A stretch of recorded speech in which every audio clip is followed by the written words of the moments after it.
Como debe ser. Feliz año a todos los que nos vayan.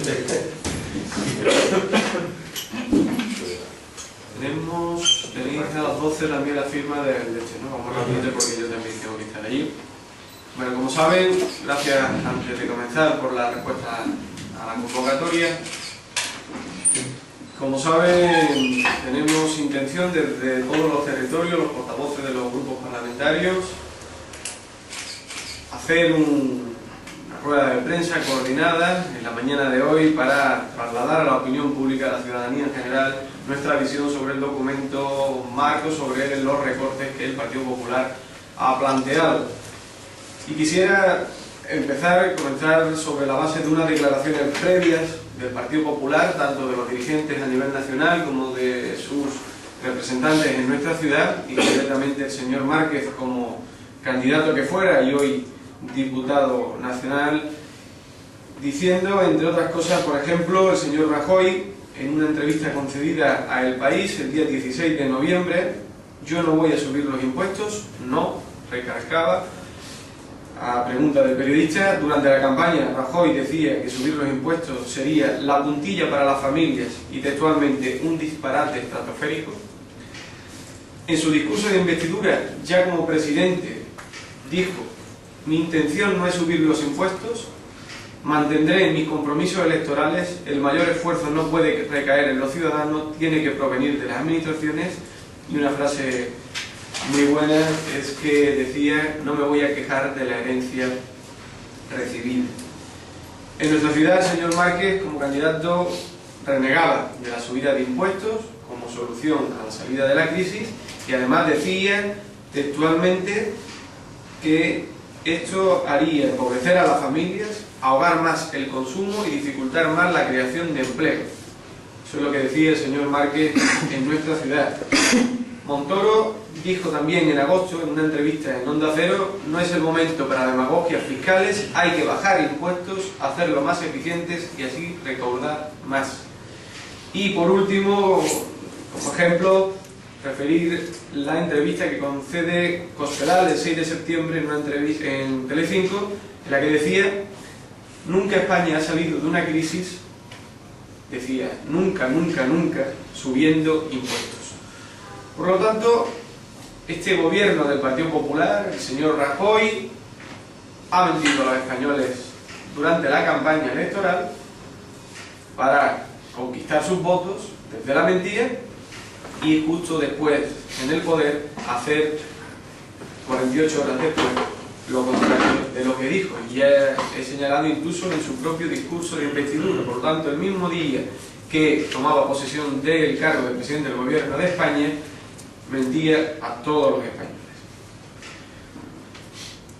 Lo primero que han hecho ha sido no enseñar o poner en marcha ese plan a 4 años para la creación de empleo que decían tener. Recordad que hablaban de que iban a crear 3 millones de empleo.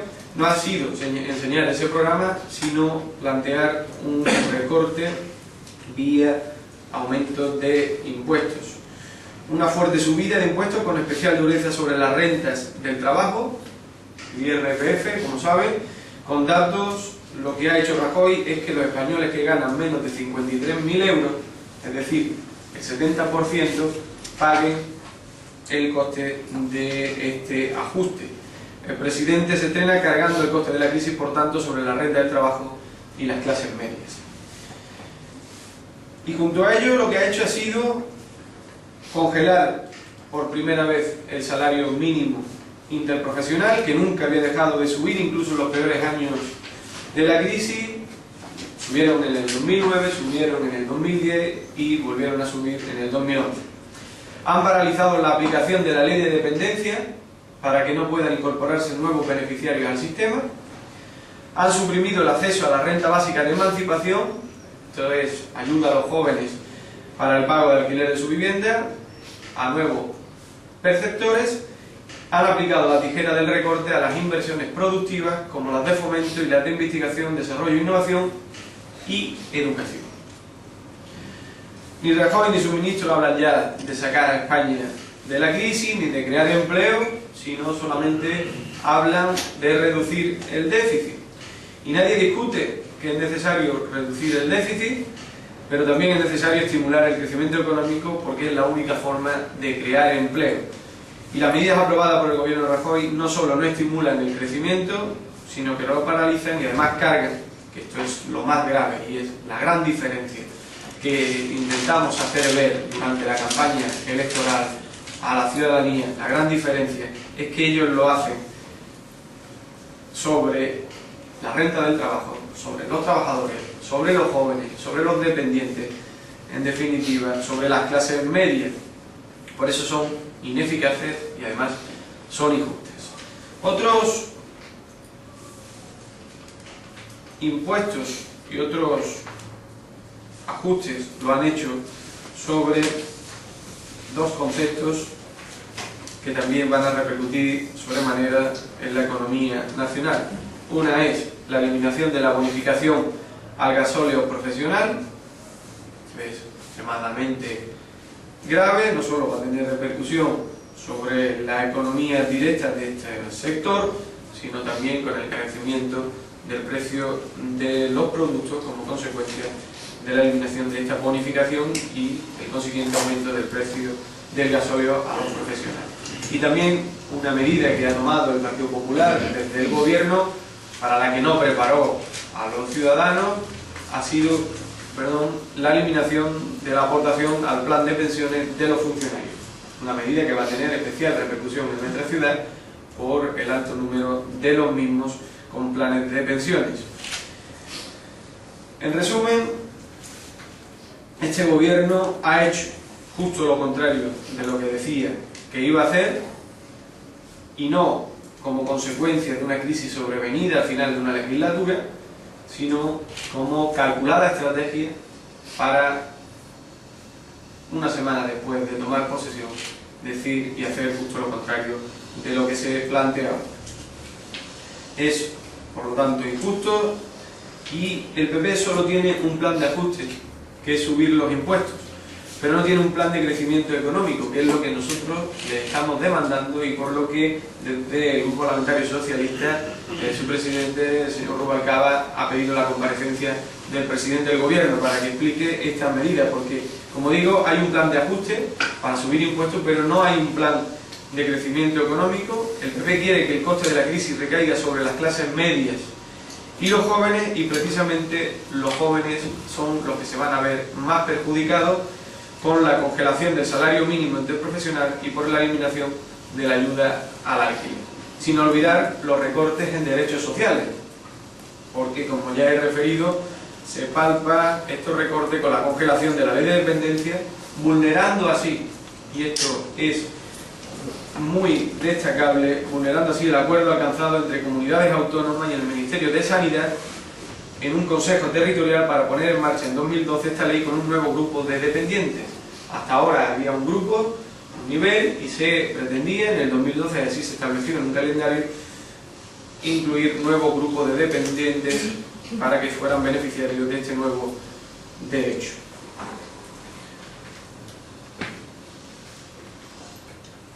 Bien, si tienen alguna pregunta.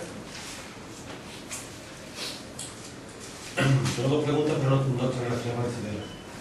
Por un lado, hoy se celebra la reunión para que los grupos de la oposición en la Asamblea hagan sus aportaciones al borrador del segundo plan de inclusión social.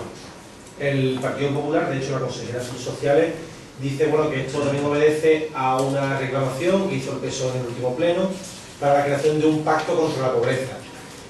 ¿Nos podría adelantar alguna de esas aportaciones que su partido pretende hacer al borrador de este segundo PIS?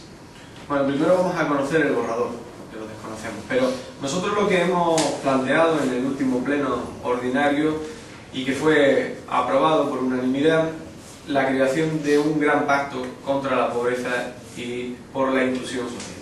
Es muy importante en una ciudad con más del 37% de familias en el umbral de la pobreza, cuando no hay inclusión social de forma directa. Por lo tanto, esto es una necesidad, es una reivindicación que venimos batallando y exponiendo desde hace mucho tiempo, y hemos conseguido la creación de ese pacto. El gobierno tenía la intención de presentar el plan de inclusión social en el próximo pleno ordinario, pero en vista de que hemos aprobado la creación de un pacto, Va a haber una primera reunión. Yo tuve ayer ocasión de hablar con la consejera durante la presentación del delegado del Gobierno a la corporación, que esta forma de trabajar como primer paso puede ser correcta, pero el pacto incluye muchas más partes. Es decir, yo creo que tienen que estar representados en ese pacto tanto sindicatos como agentes sociales como demás entidades que tengan algo que decir y algo que ver con la lucha contra la pobreza en nuestra ciudad. La consejera dice que en una primera reunión que se va a celebrar hoy, como usted ha señalado, va a trasladarnos el borrador del plan, lo vamos a ver, lo vamos a estudiar, y en una segunda reunión que tiene que suceder, que tiene que convocarse, y yo espero que hoy determinemos cuáles son los agentes que van a participar de ese gran pacto, sean convocados y entre todos hagamos un análisis ya pormenorizado y más detallado de ese plan que pretende ser aprobado en el pleno ordinario del mes de enero. Por lo tanto, hay que trabajar con celeridad para que podamos ejecutar los pasos tal y como nosotros los planteamos en el pleno a través de esa moción y que fue aprobado. Yo tengo otra pregunta, si no me importa, ya concluyo. Sí, claro. Se firma un acuerdo para que entre sindicatos y empresarios para que el aumento de las bonificaciones repercuta en el sueldo de los trabajadores. Usted ya expresó que su intención es que este aumento se destinara directamente a la creación de empleo. ¿Qué opina de este acuerdo? ¿Mantiene su postura? No sé, ¿cuál es la posición del PSOE ahora mismo sobre esto? Sí, lo primero es una reflexión sobre lo que acabamos de hablar, ¿no? Yo creo que hay una clara contraposición entre quienes han intentado, diciendo mentiras, conseguir un objetivo y quienes hemos trabajado con un objetivo diciendo la verdad que eran acusadas o señaladas como mentiras. Y me explico. El Partido Popular en nuestra ciudad estuvo durante mucho tiempo señalando a los socialistas, especialmente a los socialistas celtíes, como personas que faltábamos a la verdad cuando decíamos que la bonificación, el aumento, la consolidación y la ampliación iba a ser una realidad en nuestra ciudad en la legislatura que acaba. Al final el tiempo pone a cada uno en su lugar, el tiempo ha puesto en su lugar al gobierno de Rajoy sobre las mentiras en las que basó su campaña electoral, y el tiempo ha puesto en su lugar también a los socialistas celtíes como responsables en buena medida y al gobierno socialista de este logro que hemos alcanzado. Ahora, partiendo de la base de que es un éxito, de que es un logro, de que ha habido que batallarlo y pelearlo mucho, yo mantengo mi postura sobre que la bonificación a la cuota de seguridad social tienen que servir para crear empleo en nuestra ciudad. Que además tiene una componente de consolidación del empleo creado, de estabilización de las economías y de las empresas, eso está muy bien, y tiene también ese valor. Pero tiene que tener un objetivo prioritario, que es para la que se creó, que es la de creación de empleo. Y parece obvio, cuando un empresario tiene 10 trabajadores y le cuesta X dinero pagando 40% de bonificación, si ahora tiene que pagar solo el 50% porque le bonifican el otro 50%, pues tiene que replantearse el poder contratar un nuevo trabajador.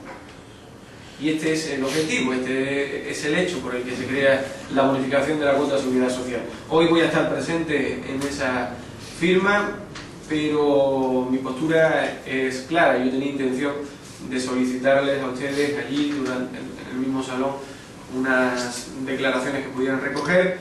Aprovecho que me su pregunta y las hago ya. Y es porque yo estoy convencido de que ese es el único objetivo que hay que perseguir en nuestra ciudad, la creación de empleo. El que ya tiene un empleo tiene que mantenerlo, y las bonificaciones van a ayudar también a ese sostén, a ese mantenimiento, pero hay que crear nuevos puestos de trabajo en nuestra ciudad en base a la bonificación de la cuota de la seguridad social. Todo lo que no sea trabajar desde esa perspectiva y para esa estrategia será fallarle a los ciudadanos, porque con sinceridad le digo, yo no he estado trabajando sobre este asunto, yo no he ido a Madrid para plantear a mi gobierno la necesidad de la ampliación de la bonificación para que los trabajadores tengan más sueldo. Si esto me hace impopular en los trabajadores, pues lo voy a seguir diciendo. Yo lo he hecho para crear nuevos puestos de trabajo, y el que ya tiene un puesto, que lo mantenga. Pero a mí no me preocupa, con sinceridad, que quien ya tiene un puesto de trabajo gane más dinero. A mí me preocupa que el que tiene un puesto de trabajo lo mantenga y el que no lo tiene lo consiga. no cabría introducir en la normativa la fórmula de obligación para generar empleo a partir, no sé, del número de trabajadores. Bueno, está en el propio cuerpo de la medida que las bonificaciones tienen como objetivo la estimulación de la economía y la creación de empleo.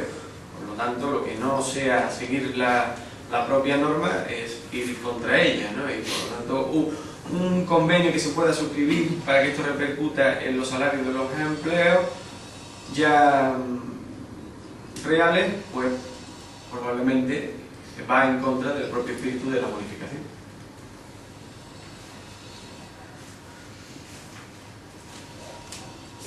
Yo he pedido opinión también. Ayer la cadena SER contaba que este fin de semana se va a debatir la apertura de las elecciones internas del partido, el método a la francesa.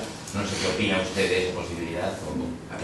El domingo estaré en Madrid, tenemos comité federal, voy a asistir junto con quien representa también a esta federación en ese órgano, María Sánchez Miaja, y allí participaremos del debate. A priori, mi opinión es favorable a que los simpatizantes del partido puedan tener decisión y voto en quién va a ser secretario general y después también en una segunda decisión sobre quién será el candidato a la presidencia del gobierno. Hay que diferenciar entre el simpatizante bueno, pues de la calle, que sintonice con la ideología socialista, con el simpatizante reconocido de derecho, que tiene además su carnet como tal, ¿no? Por lo tanto, hasta ahora solamente hay dos figuras contempladas dentro de los estatutos del partido, oficiales, como son la del militante y el simpatizante. Hasta ahora solo los militantes tenían derecho a voto en los congresos. Hay una corriente interna favorable a la que me sumo, y que se amplíe también a los simpatizantes, y ese va a ser el debate que vamos a mantener este fin de semana. No puedo adelantar las conclusiones del mismo, obviamente, pero mi postura es la de estar a favor de que los simpatizantes oficiales, por llamarlo de alguna manera, puedan participar de esa decisión. Descarta entonces ese modo, porque la otra cuestión que se hablaba era que los ciudadanos también pudieran tener cierto tipo de decisión. De sus palabras entiendo que descarta a los ciudadanos, simplemente los simpatizantes que tengan su carnet de simpatizante. Bueno, en mi opinión, obviamente el partido a nivel federal y los candidatos van a ir planteando distintas alternativas que habrán de ser estudiadas. Igual alguna de ellas me convence a priori, sobre una opinión poco fundada respecto a las propuestas. Simplemente desde una opinión personal, yo creo que los ciudadanos en general decidir sobre la figura interna de liderazgo y que va a gestionar un partido político, creo que sería excesivo, porque no hay que olvidar que esta es una organización política, que hay que conocerla para también poder opinar sobre la misma, y que en muchos casos pues se desconoce. Si me pregunta sobre quién quiere que sea el candidato a la presidencia del gobierno, quizás ahí podría yo tener una opinión ya más amplia en cuanto a quién debe opinar, ¿no? Sobre una tríada, sobre unas candidaturas distintas. Que los ciudadanos en general opinen sobre quién les gustaría, pues tiene su valor. Tiene su valor porque luego incluso eso puede repercutirse en un apoyo a esos candidatos que ellos han elegido. Pero si hablamos sobre la figura de la Secretaría General, que es la de máxima responsabilidad de la dirección política y de gestión del partido, creo que tienen que ser personas que pertenezcan al mismo quienes puedan tomar esa decisión, ampliándola, eso sí, a los simpatizantes que en todo caso forman parte de la estructura del partido. Sí, acerca del tema inicial, ¿usted cree que el Gobierno Nacional va a aplicar subida de impuestos a pesar de haber dicho en el pleno de presupuestos que no iba a aplicarlo en este año? Bueno, yo tengo que negarle la mayor, porque es que el Partido Popular desde el gobierno de nuestra ciudad ha subido los impuestos. No los que los vaya a subir, probablemente se lo tenga que replantear nuevamente, sino que viene subiendo los impuestos sistemáticamente. Y ya hablamos en la anterior rueda de prensa que lo hace también incluso de forma torticera, desde el oscurantismo y la no comunicación a los ciudadanos, lo cual es mucho más grave. Porque si subir según qué tipos de impuestos puede ser un error, hacerlo a espaldas de los ciudadanos es un atentado democrático en toda regla. Y esto es lo que considero, más allá incluso de que las previsiones del gobierno a nivel local distan mucho de ser certeras en cuanto a lo que va a venir desde el gobierno central. Parece que todo apunta que el gobierno central está preparando el terreno para una segunda oleada. Esto no ha sido sino el inicio del inicio. Estoy convencido que están esperando las elecciones andaluzas para plantear definitivamente todos los recortes que tengan en mente, entre otros la subida del IVA que suena por los mentideros políticos y parece que tiene todo piso de suceder. Pero le insisto, el gobierno del Partido Popular, en cualquier etapa de las que ha mantenido en nuestro país, no se ha caracterizado nunca por la transparencia y decirle a los ciudadanos la verdad a priori, sino todo lo contrario. Es un gobierno de hechos consumados y una vez que está en el gobierno ha subido los impuestos cuando decía lo contrario. Ahora no adelanta lo que hará, pero cuando pasen las elecciones andaluzas estoy convencido que vendrá la segunda ola del tsunami. Esa siempre es la más dura. Bueno, pues muchas gracias.